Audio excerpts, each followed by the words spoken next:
বন্ধুরা, আশা করি তোমরা সবাই ভালো আছো। তোমার চ্যানেলে তোমাদের সবাইকে স্বাগতম। তো আজ আমরা যে বিষয় নিয়ে আলোচনা করছি, উচ্চ মাধ্যমিক 2025 পরীক্ষার্থীদের জন্য রাষ্ট্রবিজ্ঞান প্রশ্ন এবং তার উত্তর। এই প্রশ্নটা কিন্তু টেস্ট পরীক্ষার প্রশ্ন, যেটা সম্পূর্ণরূপে টাইপিং করে তোমাদের সামনে তুলে ধরা। এবং আজকের আলোচনায় আমরা উত্তর সহ আলোচনা করব, অর্থাৎ এমসিকিউ প্রশ্ন এবং এসএকিউ প্রশ্নের উত্তরগুলো নিয়ে আলোচনা করব, যেটা তোমাদের পক্ষে অনেকটা সুবিধাজনক হবে। এবং ব্রড টাইপের কোশ্চেনের ইতিপূর্বে আমরা সাজেশনও দিয়েছি, এবং তোমরা আজকের প্রশ্নগুলোও দেখে নিতে পারো। একদম হুবহু সেই সাজেশনের মধ্যে থেকে হুবহু কমন এসছে, এবং তোমরা ফাইনাল পরীক্ষাতেও ঠিক এইভাবে পরীক্ষাতে কমন পেতে চলেছো, এটুকু তোমাদের বলে রাখলাম। তো চলো আজকের আলোচনা শুরু করি। আমাদের প্রথমে যে বিষয় রয়েছে সেটা হচ্ছে 24টি এমসিকিউ প্রশ্ন। তো পরপর আমরা প্রশ্নগুলো নিয়ে আলোচনা করি। প্রথম প্রশ্ন, ঠান্ডা যুদ্ধের একটি কারণ হলো, অপশান রয়েছে বিশ্ব দারিদ্র জাতিপুঞ্জের জন্ম, কমিউনিস্ট ভীতি নাকি বর্ণ বৈষম্য নীতি। তো এক্ষেত্রে উত্তর হবে কিন্তু কমিউনিস্ট ভীতি ঠান্ডা যুদ্ধের একটি কারণ। দ্বিতীয় প্রশ্ন, জোট নিরপেক্ষ আন্দোলনের সূচনা হয় কখন? অপশানে রয়েছে 1960, 1961, 1974, 1975। এক্ষেত্রে কিন্তু আমাদের উত্তর হবে 1961 খ্রিস্টাব্দে। পরবর্তী প্রশ্ন, পঞ্চশীল চুক্তি স্বাক্ষরিত হয় কাদের মধ্যে? ভারত বাংলাদেশ, ভারত ভুটান, ভারত আমেরিকা, ভারত ও চীন। তো এক্ষেত্রে আমাদের উত্তর হবে ভারত ও চীনের মধ্যে। পরবর্তী প্রশ্ন, বিদেশ নীতির প্রধান উদ্দেশ্য ছিল ক্ষমতা প্রদর্শন, অন্য রাষ্ট্রের আভ্যন্তরীণ বিষয়ে হস্তক্ষেপ, জাতীয় স্বার্থ রক্ষা নাকি ভীতি প্রদর্শন? তো এক্ষেত্রে আমাদের উত্তর হচ্ছে জাতীয় স্বার্থ রক্ষা। পরবর্তী প্রশ্ন, বর্তমানে সার্কের সদস্য রাষ্ট্রের সংখ্যা 7টি, 8টি, 9টি নাকি 10টি? এক্ষেত্রে উত্তর হচ্ছে 8টি। পরবর্তী প্রশ্ন, বিদেশ মন্ত্রণালয়কে পররাষ্ট্রনীতির মস্তিষ্ক বলেছেন নিকলসন, মার্গানথাউ, অর্গানস্কি নাকি চাইল্ডস? তো এক্ষেত্রে আমাদের উত্তর হচ্ছে মর্গানথাউ, অর্থাৎ উত্তর বিদাগ। পরবর্তী প্রশ্ন, নিরাপত্তা পরিষদের অস্থায়ী সদস্য সংখ্যা কত? 10, 5, 8, 9। নিরাপত্তা পরিষদের অস্থায়ী সদস্য সংখ্যা হলো 10, ঠিক আছে, অর্থাৎ উত্তর এ দাগ। পরবর্তী প্রশ্ন, সম্মিলিত জাতিপুঞ্জের প্রধান প্রশাসক হলেন মহাসচিব, সাধারণ সভার সভাপতি, আন্তর্জাতিক বিচারালয়ের প্রধান বিচারপতি নাকি কেউই নন? তো এক্ষেত্রে আমাদের উত্তর হবে মহাসচিব। পরবর্তী প্রশ্ন, সম্মিলিত জাতিপুঞ্জের অর্ধ আইনসভা হলো সাধারণ সভা, অর্থনৈতিক সামাজিক পরিষদ, নিরাপত্তা পরিষদ নাকি কর্ম দপ্তর? তো এটার উত্তর হবে হচ্ছে সাধারণ সভা। পরবর্তী প্রশ্ন, বিশ্ব স্বাস্থ্য সংস্থার সদর দপ্তর অবস্থিত কোথায়? অপশানে কী কী রয়েছে? রোমে, জেনেভায়, নিউ ইয়র্কে, লন্ডনে। তো উত্তর হবে জেনেভায়। পরবর্তী প্রশ্ন চলে আসি, আইনসভার জননী বলা হয় কাকে? ভারতের আইনসভাকে, জাপানের আইনসভাকে, মার্কিন যুক্তরাষ্ট্রের আইনসভাকে নাকি ব্রিটেনের আইনসভাকে? এক্ষেত্রে উত্তর হবে ব্রিটেনের আইনসভাকে, অর্থাৎ ভারতের আইনসভার জননী বলা হয় ব্রিটেনের আইনসভাকে। পরবর্তী প্রশ্ন, শাসন বিভাগ অধিক শক্তিশালী হয় কোন শাসন ব্যবস্থায়? এখানে কোন শাসন ব্যবস্থায় শক্তিশালী হয়? এখানে ধরো শূন্যস্থান। অপশানে রয়েছে সংসদীয়, সমাজতান্ত্রিক, রাষ্ট্রপতি শাসিত নাকি একনায়কতন্ত্র? তো এক্ষেত্রে আমাদের উত্তর হবে রাষ্ট্রপতি শাসিত। শাসন বিভাগ অধিক শক্তিশালী হয় রাষ্ট্রপতি শাসিত শাসন ব্যবস্থায়। পরবর্তী প্রশ্ন, আমলাতন্ত্রের প্রধান কাজ হল সরকারের নীতিসমূহের রূপায়ণ ঘটানো, আইন প্রণয়ন করা, সংবিধানের ব্যাখ্যা করা নাকি এদের কোনোটিই নয়? এক্ষেত্রে উত্তর হচ্ছে সরকারের নীতিসমূহের রূপায়ণ আমলাতন্ত্রের প্রধান কাজ। পরবর্তী প্রশ্ন, সুপ্রিম কোর্টের এলাকার সংখ্যা কটি? 3টি, 4টি, 5টি, 6টি? সুপ্রিম কোর্টের এলাকার সংখ্যা হচ্ছে 4টি। পরবর্তী প্রশ্ন, শাসনতান্ত্রিক প্রতিবিধানের অধিকার স্বীকৃত হয়েছে সংবিধানের কত নম্বর ধারায়? কি বললাম? শাসনতান্ত্রিক প্রতিবিধানের অধিকার স্বীকৃত হয়েছে সংবিধানের কত নম্বর ধারায়? অপশানে রয়েছে 30, 31, 32, 42। তো উত্তর হচ্ছে 32 নম্বর ধারায়। পরবর্তী প্রশ্ন, লোক আদালত প্রথম গঠিত হয়েছিল কোথায়? দিল্লিতে, জুনাগড়ে, চেন্নাইতে নাকি মুম্বাইতে?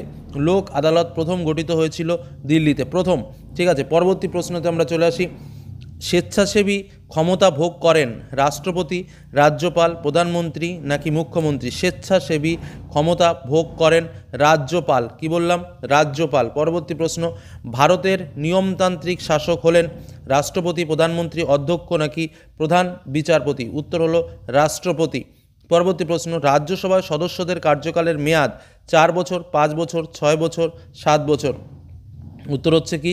রাজ্যসভায় সদস্যদের কার্যকালের মেয়াদ হচ্ছে 6 বছর। উত্তর হচ্ছে সিদাগ।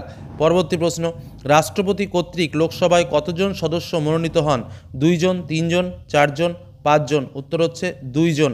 পরবর্তী প্রশ্ন, গ্রামসভার বার্ষিক অধিবেশন বসে অক্টোবর মাসে, নভেম্বর মাসে, ডিসেম্বর মাসে নাকি জানুয়ারিতে? উত্তর হচ্ছে ডিসেম্বর মাসে। পরবর্তী প্রশ্ন, গ্রাম পঞ্চায়েতের সর্বাধিক সদস্য সংখ্যা 10 জন, 15 জন, 20 জন নাকি 30 জন? তো উত্তরটা কী হবে? উত্তরটা হচ্ছে 30 জন। পরবর্তী প্রশ্ন চলে আসি, জেলা পরিষদের প্রশাসনিক প্রধান হলেন বিডিও, এসডিও, ডিএম, সভাধিপতি? তো এক্ষেত্রে আমাদের উত্তরটা হচ্ছে কি? ডিএম। জেলা পরিষদের প্রশাসনিক প্রধান হচ্ছে ডিএম। এমসিকিউ এর লাস্ট কোশ্চেন, পঞ্চায়েত রাজ ধারণার স্রষ্টা হলেন নেহেরু, গান্ধীজি, সুভাষচন্দ্র বসু নাকি জয়প্রকাশ নারায়ণ? উত্তর হলো গান্ধীজি। এবার আমরা চলে আসবো এসএকিউ প্রশ্ন, যেখানে আমাদের 16টা প্রশ্নের উত্তর দিতে হবে। প্রত্যেকটা প্রশ্নই করতে হবে, কোনো কোনো প্রশ্ন অথবা থাকবে, কোনো কোনো প্রশ্ন অথবা থাকবে না। প্রথম প্রশ্ন, জোট নিরপেক্ষ আন্দোলনের লক্ষ্য কী? উত্তর লিখবে শান্তির অনুকূল একটি পরিমণ্ডল তৈরি করা। আচ্ছা, পঞ্চশীলের দুটি মূল নীতি উল্লেখ করো।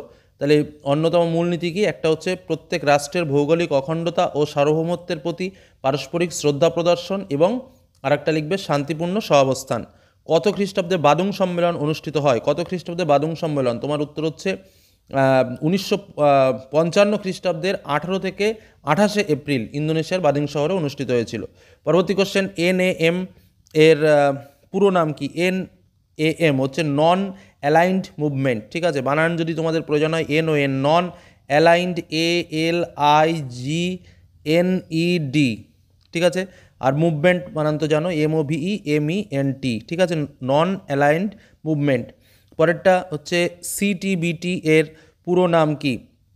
Comprehensive test ban treaty. Comprehensive,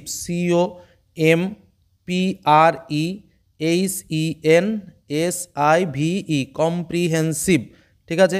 তারপরে হচ্ছে test ban, test TEST, test ban BAN, ban, আর TTTREATY, টেস্ট ব্যান ট্রিটি, ঠিক আছে? কি বললাম তাহলে সম্পূর্ণটা? Comprehensive test ban treaty. পরেরটা রয়েছে GATT এর সম্পূর্ণ নাম কি? গ্যাট এর সম্পূর্ণ নাম হচ্ছে general agreement on trade and traffic. কি বললাম? লিখে দিই, GENERAL, general agreement, AGREEMENT, agreement on trade, TRADE, trade and traffic, and trip, TARIFF, ঠিক আছে? পরবর্তী প্রশ্ন চলে আসি, কূটনীতি ও পররাষ্ট্রনীতির মধ্যে পার্থক্য কি? পররাষ্ট্রনীতি হলো কোনো দেশের বৈদেশিক নীতি, আর কূটনীতি হলো বিদেশ নীতি কার্যকর করার কৌশল। পরবর্তী প্রশ্ন, রুশো ও ভারত মৈত্রী চুক্তি কবে স্বাক্ষরিত হয়েছিল? 1971 খ্রিস্টাব্দে। পরবর্তী প্রশ্ন, কত খ্রিস্টাব্দে লন্ডন ঘোষণা স্বাক্ষরিত হয়? 1941 খ্রিস্টাব্দের 12ই জুন। সম্মিলিত জাতিপুঞ্জের পূর্বসূরি প্রতিষ্ঠানটির নাম কি ছিল? হচ্ছে তোমার জাতিসংঘ বা লিগ অব নেশনস। নিরাপত্তা পরিষদে কোন কোন দেশের ভেটো প্রয়োগের ক্ষমতা আছে? আমেরিকা, ব্রিটেন, ফ্রান্স, রাশিয়া, চীন। এই 5 জনের, ঠিক আছে? আমেরিকা, ব্রিটেন, ফ্রান্স, রাশিয়া, চীন। অর্থনৈতিক ও সামাজিক পরিষদে কতজন সদস্য নিয়ে গঠিত? 54 জন, 54। ওকে। সাধারণ সভার বার্ষিক অধিবেশন কখন বসে? সেপ্টেম্বর মাসের 3য় মঙ্গলবার। আচ্ছা, তারপরে সম্মিলিত জাতিপুঞ্জের সননে কতগুলো ধারা আছে? 111টি ধারা আছে। ইউনেস্কো এর পুরো নাম কি? United Nations Educational, Scientific and Cultural Organization. পরের প্রশ্ন, বহু পরিচালক বিশিষ্ট শাসন বিভাগের একটি উদাহরণ দাও। সুইজারল্যান্ড, ঠিক আছে? আইনসভার দুটি কাজ লেখো। আইনসভার কাজ কি? এবার তোমাদের সামনে সম্পূর্ণ নোটিফিকেশনটাও তুলে ধরি। এই যে নোটিফিকেশন, যেটা কিন্তু এই বছরের জন্য বেরিয়েছে 21/11/2024 তারিখে। এখানে কিন্তু যে কথাগুলো এখন আমরা আলোচনা করলাম, মাধ্যমিকে 60% নম্বর, উচ্চ মাধ্যমিকে 60% নম্বর, এবং একটা নতুন অফিসিয়াল পোর্টাল খোলা হয়েছে, তার সম্পূর্ণ যাবতীয় যে নোটিফিকেশন সেটা কিন্তু এটার মধ্যেই একদম পরিষ্কারভাবে তুলে ধরা হয়েছে। তো এই হলো সেই গভর্নমেন্ট নোটিফিকেশন, যার মাধ্যমে আমরা এত কথা বলছি, বা এই যে অ্যাপ্লিকেশন শুরু হয়েছে তার একদম যথাযথ নথি। এই হলো আমাদের আজকের আলোচনা। ভালো লাগলে লাইক করো, বন্ধুদের সঙ্গে শেয়ার করো, কোনো কিছু জানার প্রয়োজন হলো অবশ্যই কমেন্ট করো। ধন্যবাদ। ভারতের রাষ্ট্রপতির অপসারণ পদ্ধতিটির নাম কি? ইমপিচমেন্ট পদ্ধতি। কি বললাম?